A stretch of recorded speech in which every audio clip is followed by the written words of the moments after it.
Section 4, the last days and the present days, consummation of human history.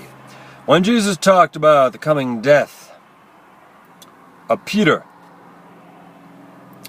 asked him what would become of John. Jesus answered him, saying, "If it is my will that he remain until I come, what is that to you?" John 21:18-22.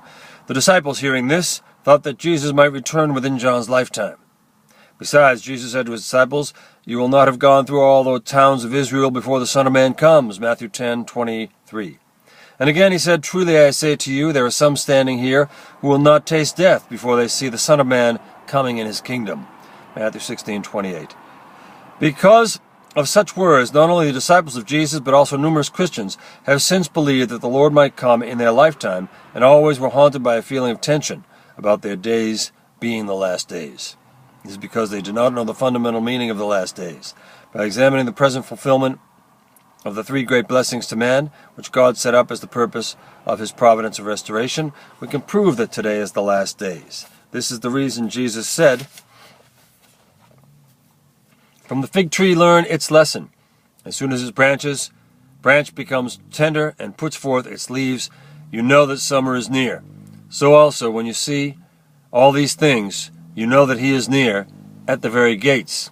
Matthew 24:32-33. 1. The phenomenon of the restoration of the first blessing.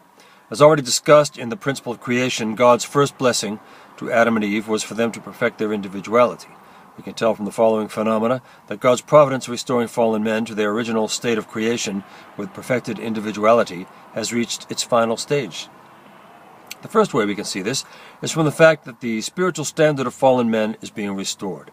As stated above, a man of perfection becomes one body with God in heart and zeal, so that man and God become able to communicate with each other fully and freely. Adam and Eve, though not quite perfect, were in the stage of communicating directly with God when they fell and caused their offspring to fall into ignorance of God. As fallen men come to receive the benefit of the age and the providence of restoration, their spiritual standard is restored by degrees. Therefore, in the last days, many saints reach the point where they can communicate with God, as Acts 2:17 says, "In the last days I will pour out my Spirit upon all flesh, and your sons and your daughters shall prophesy, and your young men shall see visions, and your old men shall dream dreams." In these days, there are many believers coming forth with abilities of spiritual communication. From this we can tell that we are entering a new age in which we may restore God's first blessing after having perfected our individuality, because this is the last days. Second, the historical trend of fallen men's restoration of the freedom of the original mind is further proof. Man was deprived of the freedom of coming before God because due to the fall he came under the dominion of Satan, and has ever since had restricted freedom. But today, man's heart and zeal has reached the highest level, where people are in search of the original mind's freedom even at the risk of their lives. This is evidence that with the coming of the last days, fallen men are now entering the new age in which they can come freely before God. They will enter the new age by perfecting their individuality, thus restoring God's first blessing to them, which has been long deprived by Satan. Third, the original value of fallen men, which was endowed at the creation, is being restored. This is another clear proof. The original value of men, horizontally observed, is that of equality between people. And this may not appear so precious, but when vertically observed, centered on God, each and every individual bears the most august macrocosmic value. Men lost their original value because of the fall. In the present age, however, the democratic ideology has reached its culmination, and men have come to pursue the original value of individuality endowed at the creation. This may be seen in the liberation of slaves, liberation of minority groups, and liberation of the minor powers, together with the demand for human dignity, equality between the sexes, and equality among all people. This is proof that the last days have come, and that fallen men are now entering the new age in which they will restore God's first blessing to men. Fourth, the original love endowed of the creation is being restored. The world in which God's ideal of creation is fulfilled will have the form of a perfected man. People of this world, all having formed one body vertically with God, will naturally form one body horizontally with one another. Consequently, people of this world cannot but become like one body, interrelated vertically and horizontally by God's absolute love. Due to the fall, man's vertical love with God was cut off, thus causing the severance of the horizontal love among people, and so human history has been woven with struggles. Today, however, since humanitarianism is reaching its culmination, men are increasingly in pursuit of the original love. Thus, we recognize that the present day is the veritable last days, in which men can perfect their individuality centered on God by restoring God's first blessing to men. 2.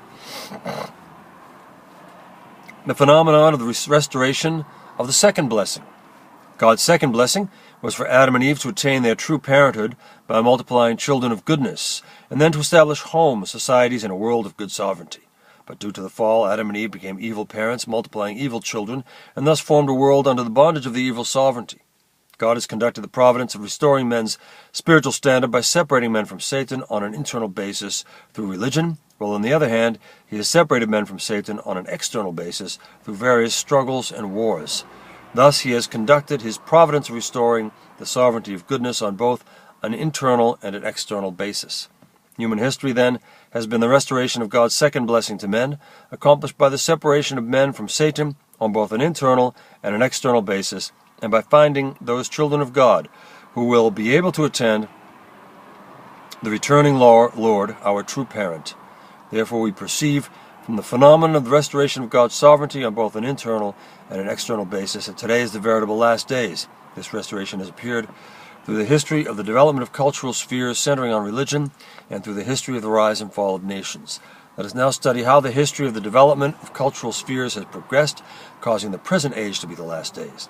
As repeatedly discussed in the history of the development of cultural spheres, God established cultural spheres centered on religion by sending prophets and saints to fallen men. These saints established various religions in accordance with man's original mind, which was directed toward ultimate goodness. Consequently, there have emerged many kinds of cultural spheres in the history of mankind. As time has gone by, these have either united or been absorbed by one another. In the present day, there is a clear trend of one worldwide cultural sphere being established centered on Christianity. This kind of historical trend shows us that God's second blessing to men is being restored, with all the races standing side by side as brothers centered on Christ, who is the nucleus of Christianity. What makes Christianity different from other religions is that his purpose is to restore